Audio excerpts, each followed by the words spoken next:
Can you imagine in 1985 playing Division II basketball and looking at your schedule and being like, great, we get to play Southeastern Oklahoma State University next. And then you get there and like freaking Dennis Rodman just walks on the court? Oh my. Oh my god, this is ridiculous. A Kobe Bryant patch autograph. Woo! Number 4 of 10. How's it going, everybody? And welcome back to my channel, Kobe Cards. The Last Dance episodes 3 and 4 aired this past Sunday, and we are here to talk about those two episodes. Episode 3 more so in particular for this video. And then I will release another video later in the week for part 4. If you want to start from the beginning of this series, click the link I'm putting in this video, and we'll also leave in the description to watch parts 1 and 2, and you can catch up. The general gist, though, is that we are reviewing The Last Dance from the perspective of a Lakers fan and a Kobe fan. The topics for today's video are 1. Jordan and Pippen with the media. 2. The Jordan rules. 3. What I felt was poor storytelling. And 4. The pressure, stress, and anxiety that Rodman felt. So first we're going to talk about Jordan and Pippen with the media. I wanted to start off talking about this because I found it super interesting how Jordan got irritated when reporters asked him the same questions over and over again. He was complaining that everywhere he went, people were asking about what was next and what he was going to do next year, and he wasn't happy about it. And Jordan also says that he found it annoying when he had to try to answer questions about Scottie Pippen, and when he'd be returning, and vice versa, with other players getting annoyed that they were being asked questions about both Jordan and Pippen. The irony is, we had another situation just like this go viral with Draymond Green talking about how annoying Kevin Durant was. And in this case, I'm on Team Draymond Green, and I'm definitely not siding with Jordan or Pippen here. If they could just answer their own questions and not beat around the bush and handle the media the way they did, then they wouldn't be getting asked the same questions every single night. And also, the other players then wouldn't be dragged into their circus because they weren't able to handle the media as well as they should have. I mean, they could have even started by saying something like, hey, as a heads up, this isn't a question I'm going to be answering this season, so if you ask it, I'm just going to say next question. Like, they kind of put it on themselves. They whined when people kept asking the same questions that they refused to answer. I don't know. Let me know what your thoughts are on this. I don't see why Jordan would have had any reason to get annoyed over his own drama.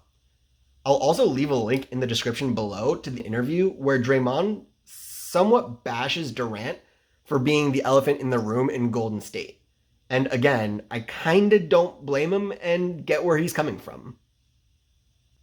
The second thing we're going to talk about today are the Jordan rules with the Detroit Pistons.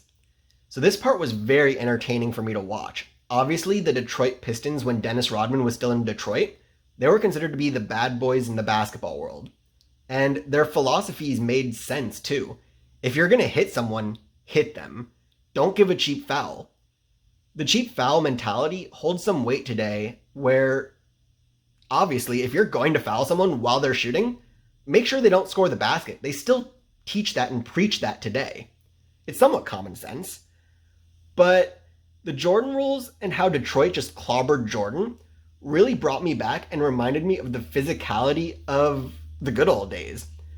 I'm not gonna lie, watching Jordan just get pounded put a smile on my face, which is weird, but I couldn't help it. I mean, it was just the way it was back then, and it was a different brand of basketball. It's the fact, though, that Jordan and the entire Bulls team let Detroit get under their skin that doomed them. They let the hard fouls and the cheap shots get under their skin. And by doing that, they took themselves out of any rhythm that they were trying to establish. They psyched themselves out. The fouls alone can't break your rhythm if you don't let it. While I do get that player safety is obviously important, and the rules today are in place for certain reasons, like not undercutting shooters so they don't land in an awkward way that would break their ankles or on a defender's foot, etc. Like, it all makes sense. But it still doesn't account for the fact that as players are getting more and more athletic and physically just built stronger than ever today, they still find ways to be more whiny than ever. There's a reason why Shaq never drew a charge. It's because referees simply didn't believe that like a guard running into Shaquille O'Neal could actually do enough to make Shaq fall to the ground. Now, that's an extreme example because obviously Shaq is just a beast, but it still holds true that players today just draw a lot more offensive fouls and try to draw a lot more charges and just try to let themselves get run over and do a little bit of flopping every time they take just a little bit of contact. Whereas in the past, priority number one was to physically challenge and contest the shots. And we don't see as much of that as we used to. And you can argue whether that's good or bad for basketball, but there is definitely something to be said about just the toughness that we were able to see in basketball in the 90s. And as far as Jordan is concerned, I'm not going to sugarcoat it because Jordan said it himself, but he wasn't handling the toughness well. He knew that he wasn't winning championships and they couldn't get past Detroit and they weren't physically tough enough. And Jordan was committed at that time to adding some weight training into his regimen, and he added some weight to himself as well so that he could be ready for those more physical contests. Comparing this to Kobe, I can't think of a time when Kobe wasn't intimidating his opponents, and he was the one doing the bullying. And when others tried to bully him, he didn't let it get to him, and that's what irritated his opponents. One example that comes to mind is when Dwight Howard was playing for the Houston Rockets, came down with a rebound, and Kobe was contesting and putting his body in front of Dwight and trying to swipe at the ball from every angle. And Dwight then just started throwing his elbows and threw an elbow right across Kobe's face. And after hitting Kobe in the face with his elbow, Kobe didn't budge. And not only that, he looked right at Dwight and repeatedly said over and over again, "Try me, try me. Just try me." And then the eventual punchline, which went famous and viral, was at the very end, you saw he'd start calling Dwight soft. And he'd be like, "You're soft, bro. Like, you're soft." And when Kobe said this to people, like, he meant it. Players who did try Kobe, they ended up regretting it. And if you think back to some of the most competitive teams in history, they have players on them who aren't scared to play tough. The year the Kobe and Shaq Lakers lost in the NBA Finals to the Pistons were physically tough. They had two gritty guards in Chauncey Billups and Richard Hamilton, and then Tayshaun Prince at small forward. Him and Billups were both selected to the NBA All-Defensive Second Team, and then they had Ben Wallace, who was an All-NBA Defensive First Team, and another physically tough player at power forward in Rasheed Wallace. These Pistons were almost as bad as the original Bad Boys, and that's what it takes if you want to be competitive and win championships. The next thing I want to touch on is what I felt to be was a little bit more of just poor storytelling in these two episodes versus the original two episodes. So my overall opinions on episodes 3 and 4, and again, correct me if you think I'm wrong, let me know in the comments. I do want to know if I'm alone or not here. But I don't think they did justice to Rodman's story. And as a result, I don't feel like I really learned as much as I should have about Rodman's background and what made him into the person he was and is. And I've got a few examples, and here they are. First, Rodman said he wasn't a bad person until he went to Detroit. He said all of the drinking and partying and on-court and off-court stuff happened while he was in Detroit. But they didn't give any background story into what was going on in his life at the time and what his feelings were and how that all developed into his personality and really what made him feel like he needed to start drinking and doing all of those things. What was it about Detroit or that time in his life which influenced him to be that person that he was being portrayed as? And then they totally skipped over major parts of his career. They just said things like, "Oh, and now Dennis Rodman is on the Spurs, and it looks like it isn't a good fit for him." Well, they didn't even mention how he just randomly got to San Antonio in the first place. Was he traded? Was he a free agent? Was he released by Detroit? They didn't even say. And after that, suddenly they're like, "And here is, we're gonna just flash over to Rodman talking to Phil Jackson at his house, and Jackson asks him if he wants to be on the Bulls, and Rodman's like, yeah, sure, whatever. Well, what happened in San Antonio? Did San Antonio release him? Was he a free agent? Like, same questions. They just skipped over entire years of his life and left so many questions unanswered. Obviously, some of this stuff, like, we can look up online for ourselves in terms of, like, how he got to those different locations. But from a documentary perspective, the general audience shouldn't be asked to rev up their search engines to answer the questions while watching a documentary that should be answering them for you. Lastly, and this was from episode 4, they said that Jordan pulled Rodman out of his hotel room in Vegas, and that's where he woke up Rodman, who was with Carmen Electra, who was hiding in the bathroom or something. And the director of the film admitted that Rodman was already back in Chicago, extending his time off and basically doing a staycation. And Jordan went to Rodman's apartment, not hotel, and that's where he gets Rodman and dragged him back. MJ never flew to Las Vegas on a game day to pick up Rodman and bring him back all in the same day and then play the game. Like, obviously that doesn't make any sense. So for those reasons and more, I felt like they didn't do the true story justice. And I don't feel like they told us, additionally, like, why he was dealing with the pressure and stress the way he was, why he went down the path that he chose. They simply just left things really, really general. And I felt like the backstory needed to be there more for me. It's not enough to say this happened. Like, we know that happened. We're watching to figure out how that happened and why it happened and what were his thoughts and what was going through his heads and what was going on in that time in his life. Like, why was that happening? And that leads us to the final topic today, which is the pressure, stress, and anxiety.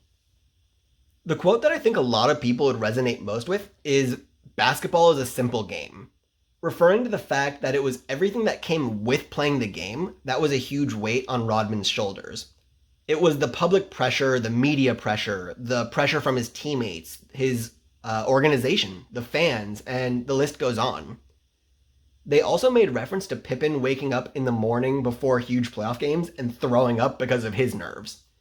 And there was also one game where he was taken out of the game because he said his vision and everything was just really blurry and he couldn't get his eyesight working properly and he couldn't focus and recalled feeling blinded by the lights. And I felt like even though they told us that these things were happening for Rodman and Pippen, they totally shied away from the most important thing of all, which is things like talking about anxiety and depression and how serious they are, and the fact that there's conditions that millions of people around the world are dealing with every day. And I felt like they could have been so much more relatable if they had talked about those things. And while they told us, again, that these were feelings that they were having, they never actually used the words anxiety or depression. They did use the word pressure a lot, but again, I feel like it didn't do it justice to really see what they were feeling and what their emotional states were. With this being what I thought would be somewhat of a timepiece, I wanted to know how the players were dealing with these stresses. Did the league and organization have doctors and psychologists that the players could talk to and work with? Or was that a later development for this time? Was anyone there to professionally help these players? I would almost compare some of what I see in Dennis Rodman to what I saw in Meta World Peace, or formerly Ron Artest on the Lakers. But also, keep in mind his time in Indiana. Artest had some issues with drinking and confidence and dealing with pressure. And he was a physical guy too, who liked to get into, some altercations, would stand up for himself, just like Rodman. But luckily, Meta was able to seek help, especially during his time on the Lakers. And his doctors helped him establish a better sense of confidence and helped keep him under control in a lot of different ways. I definitely want to thank my doctor, Dr. Sandy, my psychiatrist. She really helped me relax a lot. Thank you so much. Rodman mentioned many times that he couldn't understand why he just couldn't be happy at many different points during the episodes. That no matter how hard he tried, he just wasn't feeling happy.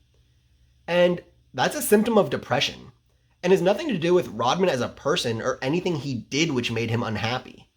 In fact, I would say that a lot of his behaviors could have been driven by depression and not depression being a result of the behaviors. And while, yes, external factors and emotional traumas can lead to depression, like Rodman having a really tough upbringing, being kicked out of his house, all of those things. But you can't justify or rationalize what could have been a condition so easily. These are just some of my opinions, of course. I don't know Dennis Rodman, and Dennis would probably hate that I'm even talking about him because he said for himself again in the documentary, like, I hate when people try to say things as if they know me when they don't. And what I am here to say, though, is that he factually did state that pressures of society took a toll on him. And when we think about Dennis Rodman as a person, we should at the very least look at the societal pressures from a careful and understanding point of view. It's hard for a lot of people to comprehend, but yes, you can do what you love every single day, and you can make a lot of money doing it, and all of that can seem so good and life can seem so well, but it doesn't guarantee anything. It doesn't guarantee that on the inside, you're going to feel truly happy. And that's part of what depression is. And it's unfortunate, and it could have been something that Rodman was dealing with, and I would have liked them to potentially address that more. And with that, we end our first part of the recap for episodes 3 and 4 of The Last Dance. If you enjoyed this video and want to support my ongoing tribute to Kobe Bryant, I hope you consider subscribing so that you can follow along as we continue our journey to remember and celebrate the life and career of Kobe Bryant. Thank you for watching, and I will see you next time.